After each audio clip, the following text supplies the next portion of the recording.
Hello everyone.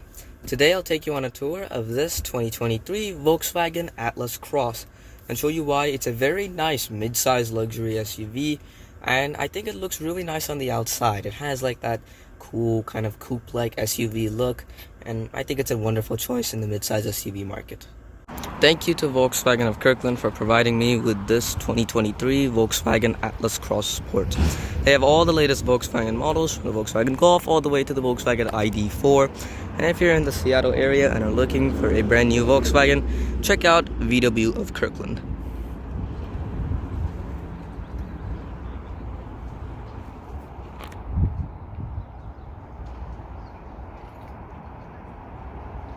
Alright, so let's go ahead and start off with this infotainment system in the middle here. And as you can see, we have a bunch of different applications for all the different purposes we have. For example, the radio, the telephone, the navigation, media, etc. And as well as a couple of other vehicle settings. So let's go ahead and start off with the radio button. So you can tap the radio key shortcut here, or the radio button in the menu page. And if you tap that, you can see it takes you to the radio stations. You can see you have different presets that you can use. You can change the station, the tune, you can go to settings, for example, and the animations, quite nice. I really like the animations in here. You can change the source of the radio. You can change it to AM, Sirius XM, FM, internet radio, or Bluetooth audio if you have a smartphone that you want to use instead. Going to the menu button, you can go to the different apps, or you can just use the shortcuts here. As you can see, if you could do the nav, that'll take you directly to your navigation system. And here you can see you have a nice map. You can zoom in, zoom out, you have pinch to zoom, very responsive navigation map too. And you can enter in a destination as well, so you can see like that, you can enter in a destination. Another cool feature I want to note is if I leave my hand off for some time, as you can see, a couple of the things go away and it just shows you the map. But if I bring my hand close, I didn't touch it, but I just brought it close. You can see there's a proximity sensor that senses that my hand is close. And so it actually shows me the different options when I bring my hand close to the screen. That's a really cool feature. I really like that feature. It's really nice. Just, that's so cool. It just gives you the options as you get close. Very, very interesting and neat feature. Let's go ahead and look at a couple of other options here. For example, if I hit the phone button, this will allow me to connect a phone to the Atlas Cross. As you can see, I can use it for Bluetooth calls, for example. There's also a media button, and this will use your phone, for example, like Spotify, to play music. The other ones, so right here, this will connect your phone via Android Auto or Apple CarPlay. So if you just want to use your phone system as the infotainment system, well, you have that option too. So very helpful feature. Nice having all these features in the infotainment system, especially CarPlay and Android Auto, as everyone seems to be using that these days. Very, very, very nice infotainment system, very responsive, and has all the different features you would expect. Alright, so one specific feature that I want to mention in here for the infotainment system is the camera system. So for the camera system, down here there's this button that says P with a camera, and if you hit that, it'll go ahead and give a warning chime, and then here it'll give you a camera system. You can see currently we have a top-down 360-degree camera system. And if I bring my hand close, the options should pop up, and if you hit this 3D button, this will take you to your 3D surround view camera system. I can move in this particular view I can't, but I can, if I go to a different view, for example, this one, I can move the car around and then it'll update with the 360-degree camera view. Really, really nice feature. Also, if you go to that view, you can see a slightly different angle here. Same thing, you can see all the stuff around, and I can move the car around and change the view I have. It's not as advanced as, say, the Audi system, which is a little bit more responsive and high resolution. But at the same time, it's nice to even see the feature at all in this Volkswagen. So it's pretty cool having this feature, and it's nice to see these features trickling down into some lower end vehicles, especially this Volkswagen Atlas Cross. So the regular buyer can also have access to these amazing features as well. So right below the infotainment system, you have all your climate control settings here. As you can see, a lot of physical dials here, and I like that. That allows me to just quickly adjust the climate control rather than having to bury through the infotainment system to find stuff. So as you can see over here, we could start off with the temperature here. You could convert that, and you can see you have temperature here. It's synced at the moment, so both of them change. You can see if I take out the sync button there, you can change it individually now. But as you can see, nice dials to control the temperature. You also have your front defrost there, as you can see, and your rear defroster as well. And you can also change your AC. You can have AC, max AC, etc. And also here you can change your fan speed via this dial in the middle. Also, there's this button that says menu, and if you hit that button, you can see here that it takes you to the screen where you have a couple more options. In fact, it's not that much more than the controls down here. You can see the controls down here are pretty much the same as the ones up there. Also have ventilated and heated seats. If you hit that, you can see you can enable ventilated seats. So you can see that, and heated seats right there. Right now it's quite hot outside, interesting for Seattle, but you do have ventilated and heated seats in here. Really nice feature. So really what I want to mention is that the climate controls in here, simple, effective to use, and it's nice overall, simple physical buttons.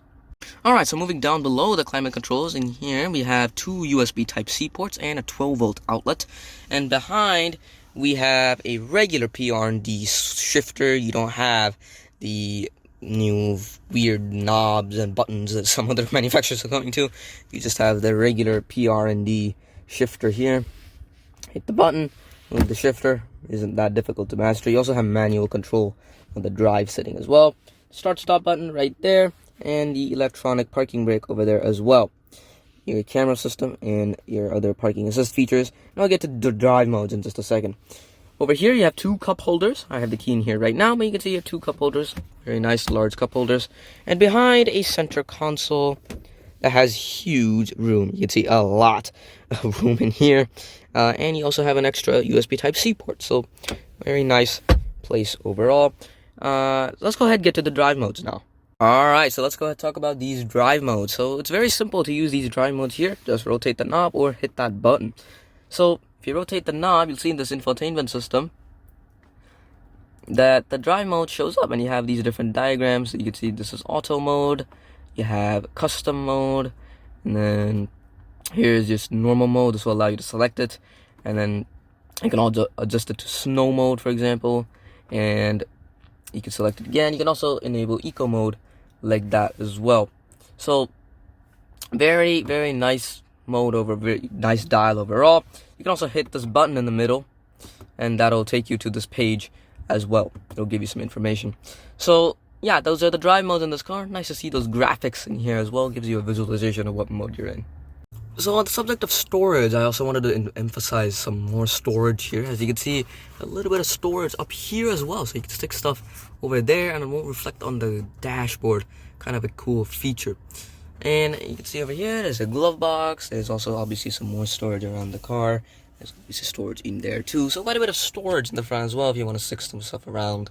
So let's go ahead and talk about the gauge cluster now. The reason I'm showing the infotainment system rather than the gauge cluster is because of one specific feature, and that of course is the digital cockpit. Volkswagen pioneered this idea of showing the navigation map on the gauge cluster, and of course this car is no exception. So I'm gonna go ahead and show that it's shown on the screen here. Let's say we have a regular navigation map. You can move around, all that, and oh, I do not want that. And we can go ahead and move around, and if we go ahead and hit this three dots here, we have this option, display map in instrument cluster.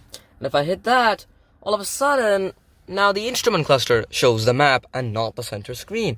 So you can see the instrument cluster shows this map. Now where's the digital cockpit, you might ask? The answer is these buttons on the steering wheel. Hitting this view button, as you can see, hopefully you can see it, there's a view button right there. Hitting that button will change the view, and boom, now the gauge cluster things are gone. They're relegated to the bottom corners of the gauge cluster. Now you just have a full screen view of the map. A really cool look. I love that. Having the map in your line of sight is so helpful, so you don't have to look down the side. You just look down at the gauge cluster. Very helpful feature. Hit the view button again, and you can change it to a digital view like so, and hit one more time, and then you have your old school analog gauge view again.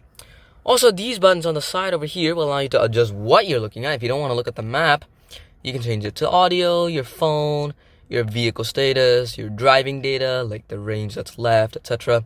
Assist systems, and then of course the map is back again. So very configurable gauge cluster. Volkswagen has done an amazing job with the gauge cluster in this car, and I really like it. So the last major feature up here that I want to mention is the park assist feature. And this feature basically helps you, well, park. So all you have to do is hit this button, and then it'll tell me that, go ahead one more time. It'll go ahead and tell me to shift into reverse. And when I shift into reverse, it'll go ahead and navigate the car, find an available parking spot for parallel parking, and then park me. So I don't have to do anything. I don't have to parallel park on my own. My car will do that for me. So it's a really, really amazing feature that I can do that. I just have to hit that button, and then there you go. I'm ready to park. It's a very simple concept, and I really like this park assist feature. I hope it trickles its way into other Volkswagen models and other cars of different brands as well. Alright, so let's go ahead into the back seat of the Atlas Cross. So let's go ahead, open the door, and then inside here I have enormous room. I'm 5'8", and as you can see here, I have enormous legroom and quite a significant chunk of headroom too. This car is cavernous back here. It's a mid-size SUV similar to the Atlas 3-row crossover from Volkswagen, and it is massive back here. A lot of room. Back here, you do have heated seats, as you can see. The car's not on right now, so I can't really show you, but there are heated seats back here. There are air vents too, and down there you also have 2 USB Type-C outlets. You do have map pockets here, and over here in the center armrest, you have a simple center armrest, and if you open this cover up, you will have 2 cup holders in here as well. So very nice back seat. Another feature I want to highlight is that this car does have reclining back seats. I don't think you can see it very well, but here there is this reclining function, and I can really recline, as you can see right here, a lot of recline in the back, so I can really relax back here. A lot of room. The same button is used, by the way, to fold down the seats. So I'll talk more about folding down the seats when I get to the cargo area. Alright, so let's go ahead and get into the cargo area back here. You could open it from the front via the key fob, or over here there is a button that you can press, and then this will go ahead and open up the power tailgate. So in here there's a lot of room. You can see quite a bit of room. There's a bit of a sloping roofline that could hinder a bit of space, but it's really not that significant. Still quite a bit of room back here. So overall you have quite a bit of space, as you can see. You also do have a cargo cover that you can pull back as well. So if you want to keep everything private, you do have that option. So that is the cargo area. Pretty simple back here. I also want to talk about folding down the rear seats. So to do this, what you have to do is you have to go to the rear seats individually. There we go. And on either side, we just have the same latch for reclining. Fold that up and then push it down. The one problem is this front seat is quite a bit forward, so I can't fully fold it down. In fact, let me go ahead and show you with it fully folded down. All I have to do is just move this front seat up a little bit. And there you go, it should be good. So let me go ahead and fold down the rear seats one more time. And then there you can see flat load floor too. As you can see from the back, very flat load floor. You have quite a bit of space back here. And lifting it back up, you just have to lift this latch again and then lift it back up. I think I'll need 2 hands for this one, so let me put this here, and there you go. The seat is back up. Very simple to fold down the rear seats over extra cargo space. I also want to talk about the interior colors in the Atlas Cross. So this particular one has black leather accents with a burgundy seat, as you can see here. And the seats are all burgundy. We have a burgundy seat there, burgundy driver's seat, even the back seats also burgundy, except for the middle seat. You'll have to stick with black for that one. But as you can see here, very nice interior. I think it brings that sporty element. This particular model is the R-Line model, so there's a little bit more sporty touches in this model than in the regular Atlas Cross. So we have this burgundy seats, quite nice, very comfortable leather too, I've got to say. Really premium in here. Volkswagen has generally been like the premium regular model. Like, you want a regular car, but you want it to be premium, go for the Volkswagen. Very nice interior in here. Very premium, kind of like luxury look in here. Kind of similar to having a luxury automobile. Very, very comfortable and very nice quality interior in this car. Alright, so let's go ahead and talk about the exterior here. We have the turn signals on here, and you also have the headlights on. So the headlights are over here, and we also have turn signals on the bottom as well. Very nice front look. Looks very similar to the regular Atlas, but it isn't quite. They're a little bit different. Once again, the Atlas Cross is basically based on the regular Atlas anyway, so look pretty similar in the front. Nice simple look up here. Also kind of has a premium look as well. Let's head over to the side of the Atlas Cross. You can see these wheels are very nice wheels. You can see VW logo in the middle, two twin double-spoked 5-spoke wheels, you can see, with a twin design. Very nice look. I really like these wheels. They look really good, and they're kind of sporty as well for the R line. And you can see over here, Cross Sport, for the Atlas Cross Sport. You have LED turn signals over here, and you also have a blind spot monitoring system on the mirror. Let's head over to the back. And back here you do get LEDs. On the front you get halogens, in the back you do get LEDs, as you can see. Tail lights go across over there. A little bit of a different tail light design. I'll show you an Atlas later on compared to the Atlas Cross Sport, but as you can see over here, a little bit different tail light design. You have the LED tail lights here, and a kind of a regular tail light design, a little different once again than the Atlas. So let's go ahead and talk about the general styling of the Cross Sport. It's a different look to the Atlas. As you can see over here, the Cross Sport, hopefully you can see it, it's super sunny outside, but the Cross Sport is a little bit more, once again, it's more stylish than the regular Atlas. Over there's a bunch of regular Atlases. Let me zoom in. There you go, a bunch of regular Atlases over there. And you can see on the Cross Sport, it's a much more sloping roofline, a much more beautiful, stylistic look than what you get on the regular Atlas. So this is the more style-oriented gas-powered car from Volkswagen. Over there's an ID4, that would be the style-oriented electric car from Volkswagen. This one's the more style-oriented gas car. So you have the Atlas, the Tiguan, and this as well. So this is the more style-oriented model of the Atlas, so you only get 2 rows, but beautiful styling to compensate for it. Alright, so I also want to talk about the vehicle key in here. Very simple key. You can see Volkswagen logo in the corner, panic button on the side.